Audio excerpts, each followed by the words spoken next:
Hello student, मी गोदावरी तुम्हा सर्वांचं स्वागत करते। आज आपण महत्त्वाचा सेक्शन सेकंड पाहणार आहोत, ज्याच्यामध्ये टेक्स्च्युअल पॅसेजेस येतात, सीन पॅसेजेस, 2 सीन पॅसेजेस येतात, 10 मार्कला 1 याप्रमाणे 20 मार्क्सचे हे सीन पॅसेजेस असतात। So student, this is very important. 20 mark तुमचे पक्के होणार आहेत।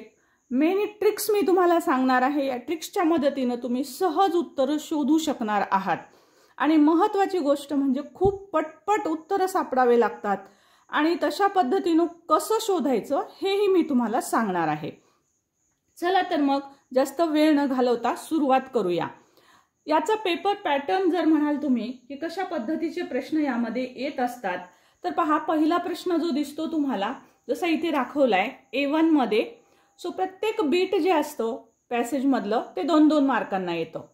A1 हा बीट तुम्हाला इथे दिसत असेल, इथे तुम्हाला 2 मार्क दिसत आहेत। सो अशा पद्धतीने A1, A2, A5 या पद्धतीने A5 पर्यंतचे 5 बीट, त्याच्यामध्ये प्रत्येकाचे 2-2 मार्क याप्रमाणे बीट असतात। त्याच्यामध्ये उपबीट असू शकतात 2 किंवा 4। सो आता बघूया पहिला प्रश्न। Right whether the following sentences are true और फॉल्स। कधी कधी ट्रू फॉल्स येतं, कधी कधी कंप्लीट द सेंटेन्सेस क्वेश्चन येतो, किंवा कधी कधी फिल इन द ब्लँक येतो। असे वेगवेगळे प्रश्न येतात। जो कोणता आलेला असेल तो सोडवायचा कसा, तर पहिली महत्त्वाची ट्रिक स्टुडंट पहा, इथं पहिलं वाक्य दिलेलं आहे। आता आपल्याला ट्रू किंवा फॉल्स, पहिले तर याचं स्पेलिंग नीट लक्षात घ्यायचं आहे। ट्रू आणि फॉल्स, बरेचसे विद्यार्थी हे स्पेलिंग लिहित असताना रॉंगली लिहितात आणि मग त्यामुळे सुद्धा त्याचे मार्क्स मायनस होऊ शकतात। सो पहिली ट्रिक लक्षात घ्यायची बघा। पहिलं सेंटेन्स आपण रीड करूया। The sight of the food maddened him. या शब्दामधले जितके जास्तीत जास्त शब्द तुम्हाला लक्षात ठेवता येतील तेवढे लक्षात ठेवायचे आहेत आणि ते शब्द तुम्हाला शोधायचे आहेत। म्हणजे तुम्हाला दिलेलं वाक्य जे आहे ते ट्रू आहे का फॉल्स आहे हे शोधायचं। सेम सेंटेन्स जर तुम्हाला सापडलं, सेम, काहीच शब्द त्याच्यामध्ये बदल नाहीत, कारण जर तुम्हाला अर्थ समजत नसतील तर सेम वाक्य शोधायचे आणि सेम वाक्य सापडलं तर ते ट्रू असणार आहे। ही एक ट्रिक आहे त्यांच्यासाठी ज्यांना अर्थ समजत नाही। अर्थ जर तुम्हाला समजत असतील तर उत्तमच, मग तर तुम्ही ट्रू फॉल्स पटकन ओळखू शकाल। पण अर्थ समजत नसेल तर सेम सेंटेन्स शोधायचा आहे। पॅसेजमध्ये सेम भेटलं तर ते ट्रू असेल, त्यामध्ये एखाद दुसरा शब्द जर चुकीचा असेल किंवा वेगळा असेल, चुकीचा नाही वेगळा असेल, तर त्यावेळेस तो दिलेलं वाक्य हे फॉल्स असतं। ट्रिक ही लक्षात ठेवा स्टुडंट्स। काही वेळेस तुम्हाला मीनिंग कळत नाही, मग त्यावेळेस ते ट्रू आहे का फॉल्स आहे हे शोधणं अवघड जातं। सो ही ट्रिक लक्षात ठेवायची आहे। सो बघा, ट्रिक नाही समजली तर व्हिडिओ पॉज करून बॅक जायचं आहे आणि पुन्हा एकदा ही ट्रिक ऐकायची आहे। पण प्रत्येक ट्रिक ऐकायची आहे, प्रत्येक पॉइंट ऐकायचा आहे। सो सी, आता आपण बघूया। The sight of the food maddened him. The sight of the food maddened him आपल्याला इथे सापडतं आहे का बघूया। The sight of the food maddened him. Yes, पटपट पटपट काम करायचं आहे, नजरेने आपल्याला पाहायचे। The sight of the food maddened him, the sight of the food maddened him, the sight of the food maddened him. Okay, suppose तुम्हाला इंग्रजीमधलं काही समजत नसेल, बघा शोधूया आपण। शोधत असताना पहा, तुम्ही पहा site of the food maddened him सापडतं आहे का तुम्हाला। आता सपोज तुम्हाला हे इंग्रजी वाचता येत नसेल तर मात्र तुम्हाला थोडंसं काळजीपूर्वक शब्द शोधावे लागतील स्पेलिंग पाहून। असंही तुम्ही करू शकता जर तुम्हाला इंग्रजीचं वाचन येत नसेल किंवा फारसं कीवर्ड लक्षात राहत नसतील तर या पद्धतीने तुम्ही हे दिलेलं जे वाक्य आहे ते तुम्ही समोर ठेवू शकता आणि मग शोधू शकता। ओके, यात हे नाही आहे, आपण नेक्स्ट पेज बघूया। तर पहा स्टुडंट, आपण पुढच्या पेजवरचा पॅसेज बघूया। The sight of the food maddened him सापडतं आहे का आपल्याला, नाही। सो अशा पद्धतीनं पटपट नजरेनं पाहायचं आहे म्हणजे तुमचा वेळ वाचेल। यस, इथं आपल्याला सापडले बघा, the sight of the food maddened him. Okay, so तुम्ही जर हे शब्द पाहिले तर हे अगदी सेम आहेत जे मी तुम्हाला इथे दाखवते आहे मुद्दाम। Okay, the sight of the food maddened him. So हे आणि हे सेम आहे। क्लिअर? सो तुम्हाला आता लक्षात येईल the sight of the food maddened him, हे सेंटेन्स एकदम सेम आहे, यात कुठलेही शब्द बदल नाही आहेत, म्हणजे हे वाक्य जे आहे ते तुमचं ट्रू असणार आहे। ओके, सो आपण इथे लिहिणार आहोत ट्रू। सो हा शब्द करेक्टली हा स्पेलिंग ट्रू. गिव्हन सेंटेन्स लिहायचं का असा प्रश्न पडतो खूप जणांना. सो स्टुडंट, प्रश्न गिव्हन सेंटेन्स नाही लिहिलं तरी सुद्धा चालत असतं. सो तुम्ही जस्ट हे सेंटेन्सचा नंबर टाकायचा आहे आणि ट्रू लिहायचा आहे. तसंच नेक्स्ट बघूया. He pretended to be falling asleep. आता तुम्ही pretended to be falling asleep अशा प्रकारचं वाक्य शोधा. तुम्हाला ते सापडतं का बघा आणि मी सांगितलेल्या पद्धतीनं तुम्हाला क्विकली जायचं आहे. सो सी सापडतं आहे का?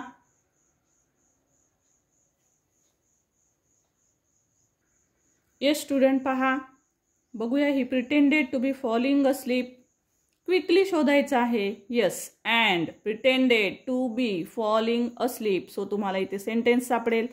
मी तुम्हाला इथे या पद्धतीच्या खुणा करून दाखवते आहे, परंतु तुम्हाला प्रश्नपत्रिकेमध्ये कुठल्याही खुणा करायच्या नाही आहेत.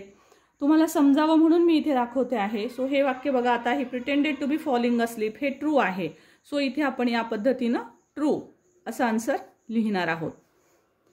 नेक्स्ट बघूया बीट. The mother ate a piece of fish. Mother ate, आईने खाल्ले. एट दिलेला आहे. Ate a piece of fish. फिशचा एक तुकडा तिने त्या दिवशी खाल्ला. अशा प्रकारचं सेंटेन्स आहे. आता ॲक्च्युअल धडा जर तुम्हाला समजलेला असेल तर तुम्हाला हे सेंटेन्सचं आन्सर इथेच समजतं की आईनं तो पीस खाल्ला होता का? अजिबात नाही खाल्ला होता. हे तुम्हाला माहिती असेल. सपोज तुम्हाला लेसनच माहिती नसेल तर पुन्हा तोच पॉइंट करायचा आहे. पुन्हा एक वेळेस शोधायचं आहे आपल्याला मदरचे सेंटेन्स कुठं आहेत. जिथून मदरचे सेंटेन्स सुरू झाले तिथंच तुम्हाला उत्तर मिळेल. सो याच्यात कुठेही मदरचं सेंटेन्स नाहीये. हे तुम्ही सुरुवातीचे 2 पॉइंट वाचताना तुमच्या लक्षात आलंच असेल. सो नेक्स्ट पाहूया. सो बघा स्टुडंट, नेक्स्ट पेजवर जर आपण शोधायला गेलं तर आपल्याला असं सापडेल. Now and again she tore at a piece of fish that lay at her feet. Okay, tore. She tore, ती खात नाही, ती फक्त त्याचे तुकडे तोडायचा प्रयत्न करते. ते तोडत असताना ती त्याला दाखवते ती कशा पद्धतीनं ते तोडत आहे. ओके, जे पीस तिच्या जवळ पडलेलं असतं. याचा अर्थ ती ते खात नाही. Okay, so see here. मग आन्सर आपलं फॉल्स असणार आहे. धडा जर तुम्हाला माहित असेल तर तुम्हाला कळलंच असेल उत्तर, पण आता याच्यामध्ये याचा आन्सर येणार आहे फॉल्स. कसं ते आपण आता पाहिलं. ओके, सो मी फक्त एफ लिहिते, पण तुम्ही मात्र पूर्ण शब्द लिहायचा आहे. तशाच पद्धतीनं बघा आता. The sun was now descending the sky. So generally असं होतं स्टुडंट की ज्यावेळेस हे पॅसेजची उत्तरं येतात, ट्रू फॉल्स असेल किंवा रिकाम्या जागा असतील किंवा कम्प्लीट द सेंटेन्स, तर काय असतं की पहिलं सेंटेन्स जे आहे ते जनरली सुरुवातीच्या पॅरेग्राफमधनं येतं. दुसरं सेंटेन्स त्याच्या खालच्या लाईन्समध्ये मिळतं. तिसरं सेंटेन्स त्याच्या खालच्या लाईन्समध्ये मिळतं. परंतु या पॅसेजमध्ये असं नाही. हा पेपर आहे मार्च 2024चा. याच्यामध्ये मात्र खालेवर सगळे प्रश्न टाकलेले होते. सो असंही होऊ शकतं की अगदी तुम्हाला सलगच उत्तरं मिळतील असं काही नाही. सो बघा, the sun was now descending the sky. तर हे जर पाहिलं तुम्ही तर the sun was now ascending the sky. So इथे डिसेंडिंग आहे आणि इथे असेंडिंग आहे. मी सांगत होते की असा जर काही शब्द बदल असेल तर तुमचं सेंटेन्स हे फॉल्स असणार आहे. ओके, सो बघा इथे डिसेंडिंग दिलंय आणि इथे असेंडिंग आहे, म्हणजे हे सेंटेन्स तुमचं फॉल्स आहे. ओके, सो तुम्हाला इथे लिहायचं आहे फॉल्स. सो पूर्ण शब्द लिहायचा आहे फॉल्स. क्लिअर. नेक्स्ट A2चा क्वेश्चन पहा. Complete the web. एक वेब डायग्राम दिलेली आहे. Actions of family members. Diagram जशाला तशा एक्झाममध्ये काढायच्या आहेत. पेनने काढा, कारण पेन्सिलनं काढल्या, ॲक्च्युअल पेन्सिलनं काढल्या तर तुम्हाला डबल काम करावं लागेल, परंतु पेननं जर काढल्यात तर एकाच वेळेस काम होईल. उत्तराच्या ओळी किती मोठ्या आहेत त्यानुसार बॉक्स बनवा, म्हणजे डबल काम करावं लागणार नाही. सो बघा या पद्धतीने इथं क्वेश्चन्स विचारलेला आहे. Actions of family members. प्रत्येक फॅमिली मेंबर्सच्या ॲक्शन्स विचारलेल्या आहे. फादरची, मदरची, ब्रदर सिस्टरची आणि त्याची स्वतःची, म्हणजे ते काय काय करत होते. पॅसेज वाचला तर सहज तुम्हाला ह्या ॲक्शन्स सापडतील. कशा त्या दाखवते. सो बघा स्टुडंट, याच्यामध्ये आपल्याला सर्वांच्या ॲक्शन्स शोधायच्या आहेत. वडिलांची ॲक्शन, आईची ॲक्शन वगैरे, भावाची, बहिणीची. सो आता इथे बघा पहिली तर ॲक्शन सापडली आपल्याला. He pretended to be falling asleep. Okay, next आहे हिज ब्रदर्स अँड सिस्टर्स. इथेच दिसतंय आपल्याला. His 2 brothers and sister lying on the plateau dozing with their heads sunk into their necks. ही झाली आपल्याला ब्रदर्स अँड सिस्टर्सचे ॲक्शन्स. क्लिअर.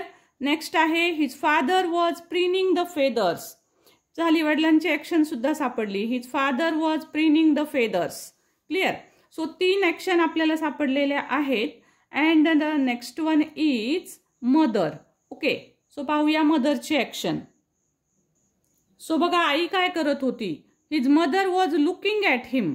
आई त्याच्याकडे पाहत होती. सो ह्या 4 ॲक्शन्स आहेत. आता आपल्याला बॉक्स करायचा आहे आणि ॲक्शन लिहायच्यात. पहा, उत्तर लिहित असताना तुम्ही या पद्धतीनं लिहिणार आहात. ट्रू फॉल्सची आन्सर. त्याच्यानंतर आपण पाहिला actions of family members. So या पद्धतीने ॲक्शन्स लिहायच्या आहेत तुम्हाला बॉक्स सेम करून. आणि याला प्रत्येकाला म्हणजे A2 ला 2 मार्क आहेत. त्यामुळे हे 4 पॉईंट आहेत. तर प्रत्येक पॉईंटला हाफ मार्क असतो. ओके. अर्धा मार्क मिळतो इथे. तुमचं एक चुकलेलं असेल तर तुम्हाला या प्रश्नाला 1.5 मार्क पडेल. या प्रकारे. सो या पॉइंटला हाफ मार्क असतो, या पॉइंटला हाफ मार्क आणि हाफ मार्क. या पद्धतीनं प्रत्येकाचे अर्धे पॉइंट असतात. नेक्स्ट क्वेश्चन शोधूया. नेक्स्ट बीट आहे पहा. मॅचेस जोड्या दिलेल्या आहेत. कॉलम ए मध्ये तुम्हाला शब्द दिलेले आहेत आणि कॉलम बी मध्ये त्याचे मीनिंग दिलेले आहेत. सो याच्या तुम्हाला जोड्या लावायच्या आहेत. जोड्या लावत असताना कधी पण अशा प्रकारच्या रेषा वगैरे मारायच्या नाहीत. सो ही ए साइड लिहायची आणि त्याच्याच पुढे उत्तर लिहायचे. कसे ते आन्सर तर दाखवणारच आहे. शोधायचं कसं, ट्रिक काय असते. सो स्टुडंट, ट्रिक इथं ही आहे की तुम्हाला प्रत्येक लेसन मध्ये तुम्हाला विच मीन दिलेले असतात. म्हणजे समान अर्थाचे शब्द जे आहेत इंग्लिशचे इंग्लिशमध्ये, तर ते तुम्हाला विशेषतः मार्जिन्समध्ये तुम्हाला ते शब्द दिलेले आहेत पहा. तर ते सर्व शब्द तुम्हाला चांगले पाठ असणं, माहिती असणं, पाठ असणं गरजेचं आहे. ओके. सो धड्यामधनं धडा वाचन करत असताना 2-3 वेळेस हे सर्व शब्द नजरेखालून जरूर घाला. ते तुम्हाला नक्की उपयोगी येतील. त्याचबरोबर याचे अर्थ माहिती असणं गरजेचं असतं. जसं की तुम्हाला पाहिलं तुम्ही तर स्क्रॅप आहे. स्क्रॅप म्हणजे घासणे. डोजिंगचा अर्थ आहे छोटीशी झोप घेणे, डुलकी, ज्याला आपण डुलकी म्हणतो. प्लॅट्यू म्हणजे उंचवटा. आणि वेट या शब्दाचा अर्थ आहे टोकदार करणे. ओके. सो हे अर्थ तुम्हाला माहित असतील तर यामधून शोधणं खूप सोपं जातं. जसं की स्क्रॅपचं येईल आपल्याला रब्ड. किंवा आणखी एक ट्रिक इथे तुम्ही लागू करू शकता. इथे ईडी लागलेला आहे स्क्रॅप्ड. सो तुम्हाला इथे ईडी लागलेलाच शब्द शोधायचा आहे, कारण एकाच टेन्समधले आन्सर येणार आहेत. त्यामुळे तुमचं पहिलं आन्सर असणार आहे रब्ड. सो अशा काही ट्रिक आपल्याला डोक्याने लावायच्या असतात. डोजिंग म्हणजे छोटीशी झोप घेणे, डुलकी घेणे. सो बघा इथे झोपण्यासाठी शब्द इथे स्लीप दिसेल, स्लीपिंग लाईटली. सो हे त्याचा आन्सर असेल. प्लॅट्यू म्हणजे उंच भाग, उंचवटा. So large high area of flat land. आणि वेट म्हणजे टोकदार बनवणे. सो टोक म्हणजे शार्प करणे आहे ना. सो सहज तुम्हाला या गोष्टी समजू शकतात. आता जोड्या लावायच्या कशा ते उत्तर दाखवते. सो स्टुडंट, या पद्धतीनं उत्तर लिहायचं आहे जोड्यांचं. एकाच्या पुढे एक. जे उत्तर आहे तेच त्याच्या पुढे लिहायचं आहे. हाफ मार्क आहे प्रत्येक पॉइंटला. म्हणजे A3 ला एकूण 2 मार्क्स असतात. सो नेक्स्ट बीट आहे पहा. Do as directed. याच्यामध्ये तुम्हाला ग्रामरचा प्रश्न विचारला जात असतो. कोणतेही 2 बीट. पहिल्या याच्यात क्वेश्चन टॅग आलेला आहे. क्वेश्चन टॅग कसं सोडवतात तर याचे सर्व व्हिडिओज, प्रत्येक व्हिडिओ आपला अपलोड केलेला आहे ऑलरेडी. जस्ट प्लेलिस्ट चेक करा, त्याच्यामध्ये तुम्हाला सर्व व्हिडिओज मिळतील. सो क्वेश्चन टॅग दिलेला आहे. काय करणार तर given sentence as it is लिहायचं आहे सुरुवातीला. त्याच्यानंतर तुम्हाला कॉमा द्यायचा असतो आणि या वाक्याचा काळ ओळखायचा आणि त्यानुसार निगेशन लिहायचं. जर दिलेलं वाक्य होकारार्थी असेल तर उत्तर नकारार्थी येईल. सो इथं मॅडंट आहे त्यामुळे इथे येईल डिडंट. आणि the site of the food यासाठी प्रोनाउन घ्यावं लागेल आपल्याला इट. सो आन्सर येईल तुमचं डिडंट इट. आणि शेवटी क्वेश्चन मार्क. हा झाला आपला क्वेश्चन टॅग. नेक्स्ट असेल बीट. Only his mother was looking at him. Rewrite the sentence in present perfect tense. Simple आहे. ॲज इट इज सब्जेक्ट लिहायचा आहे जो दिलेला आहे तो ओनली हिज मदर. आता प्रेझेंट परफेक्ट करायचं आहे. सो प्रेझेंटमध्ये आपण टू हॅवचं क्रियापद लिहितो. मदरनुसार आपण लिहिणार हॅज. परफेक्ट म्हणजे थर्ड फॉर्म घ्यायचा असतो. लुकिंग वर्ब आहे इथे. सो याचा थर्ड फॉर्म घेऊया. Looked at him. Okay. So हे तुमचं आन्सर असणार आहे only his mother has looked at him. Clear. आता बघूया पर्सनल रिस्पॉन्स. आता पर्सनल रिस्पॉन्स मध्ये क्वेश्चन काय दिलाय, write any 4 good things that your parents टॉट यू. तुम्हाला कोणत्याही गुड थिंग्स लिहायच्या आहेत ज्या तुम्हाला तुमच्या पॅरेंट्सनी सांगितलेल्या आहेत. सो स्टुडंट, पर्सनल रिस्पॉन्सच्या क्वेश्चनची उत्तरं कशी लिहायची, थोड्याच वेळामध्ये आणखी एक व्हिडिओ मी अपलोड करत आहे ज्यामध्ये टोटल तुम्हाला पर्सनल रिस्पॉन्सचे क्वेश्चन आणि त्याचे आन्सर, किती टाईपचे प्रश्न येतात हे सर्व मी तुम्हाला दाखवणार आहेच. पण त्यापूर्वी इथं सांगते तुम्हाला, पर्सनल रिस्पॉन्सचं उत्तर जे आहे ते साधारणतः आपलं 6 ते 8 ओळींमध्ये होईल या पद्धतीनं लिहायचं असतं. हे उत्तर तुम्हाला स्वतः मनाने लिहायचं असतं. जसं मराठीत तुम्ही स्वमत लिहित होता तशाच पद्धतीचं हे उत्तर असतं. आता याच्यात विचारलेलं आहे की पॅरेंट्स, तुम्हाला ज्या पॅरेंट्सने 4 गोष्टी शिकवलेल्या आहेत त्या चांगल्या 4 गोष्टी तुम्हाला लिहायच्या आहेत. क्वेश्चन नीट समजून घ्यायचं आहे आणि मगच उत्तर लिहायचं आहे. सो मिसअंडरस्टँडिंग झाली तर 2ला 2 मार्क मायनस होतात. लिहित असताना तुम्हाला पॅरेग्राफ्स पाडला तरी चालतो, नाही पाडला तरी चालतो स्टुडंट्स. सो पॅरेग्राफ पाडला, माझं मत असं असेल की पॅरेग्राफ पाडून आन्सर लिहा, छान दिसतं आणि मोठं आन्सर असतं. सो पॅरेग्राफ त्यावेळेस तर नक्कीच पाडायचे आहेत ज्यावेळेस तुम्हाला 2 वेगवेगळे प्रश्न एकाच प्रश्नात विचारलेले असतात. एक WHचा विचारलेला असतो, एक व्हर्बल विचारलेला असतो. डिटेल व्हिडिओ लवकरच येणारच आहे. सो त्याच्यापूर्वी आता बघूया मग ह्याचा काय लिहायचंय उत्तर. सो 4 थिंग्स पॅरेंट्सनी शिकवलेल्या. सो पॅरेंट्स आपल्याला खूप काही चांगल्या गोष्टी शिकवतात आहे ना, जसं की the parents always tell us to be very truthful, to be very honest आहे ना. सो या पद्धतीनं लिहू शकता. किंवा नेक्स्ट सेंटेन्स लिहा तुम्ही, they always guide me, they always take care of me. ते सतत माझी काळजी घेतात, मला हेल्प करतात. My mother helps me in my study, माझी आई मला माझ्या अभ्यासात मदत करते आहे ना. या पद्धतीनं तुम्हाला नेहमीच तुमचे आई वडील जे आहेत ते गाईड करत असतात, मोटिवेट करत असतात. सो तुम्ही लिहू शकता they always motivate me. So या मेथडने तुम्हाला एक 5-6 सेंटेन्सेस लिहिणं अभिप्रेत आहे. उत्तर दाखवते, जस्ट ॲज अ गाईड उत्तर दाखवते आहे तुम्हाला. बाकी आपण इन डिटेल व्हिडिओ पाहणारच आहोत लवकरच. सो स्टुडंट, या पद्धतीनं आपण पाहिलं एक पॅसेज. यानंतर अशाच पद्धतीचा हा बघा, बी मध्ये पण पुन्हा तुम्हाला एक सीन पॅसेज येत असतो एक्झाम मध्ये. जसं की इथे तुम्हाला एक नेक्स्ट पॅसेज आलेला आहे, 20 years ago in the foothills of Himalayas. So हा एक पॅसेज तुम्हाला आलेला दिसेल. सो सेम याच पद्धतीनं तुम्हाला याही पॅसेजचे उत्तर जे आहेत ते सोडवता येतात. सो या पद्धतीनं तुम्हाला 20 मार्क्स जे आहेत तुमचे ते तुमचे पक्के होणार असतात. त्यासाठी हा पॅसेज आणि हा व्हिडिओ जरूर पहा, नीट समजून घ्या. आणि याच्यानंतरचे व्हिडिओज ताबडतोब अपलोड होतच आहेत. या अगोदर पण सर्व व्हिडिओज आपले अपलोड केलेले आहेत. सो त्यासाठी एक वेळेस जरूर प्लेलिस्ट चेक करा स्टुडंट्स, प्लेलिस्ट. ओके, आपल्या चॅनलचं नाव टाका. नाव टाकलं की तुम्ही चॅनलवर जाल आणि चॅनलवर तुम्हाला प्लेलिस्ट नावाचं बटन शोधायचं आहे. ते शोधलं, त्याला क्लिक केलं की तुम्हाला सर्व व्हिडिओज एकत्रित मिळतील. 10वी बोर्डची तयारी 2025 असं टायटल असलेली प्लेलिस्ट शोधा. त्याच्यामध्ये तुम्हाला सर्व 101 व्हिडिओज तुमचे अपलोड केलेले आहेत. त्यामध्ये रायटिंग स्किल आहे, सीन पॅसेज आहेत, अनसीन पॅसेज आहे, समरी आहे, सर्व काही आहे. बीट वाईज सुद्धा क्वेश्चन आहेत. सो जरूर प्लेलिस्ट चेक करा. आणि अजून जर तुम्हाला यातलं काही समजलं नसेल तर मला जरूर सांगा. आपण ते नक्कीच कमेंट बॉक्समध्ये, तुम्ही जर प्रश्न विचारला तर त्याचं उत्तर आणि व्हिडिओ मी लवकरच अपलोड करेल. Thank you so much for watching.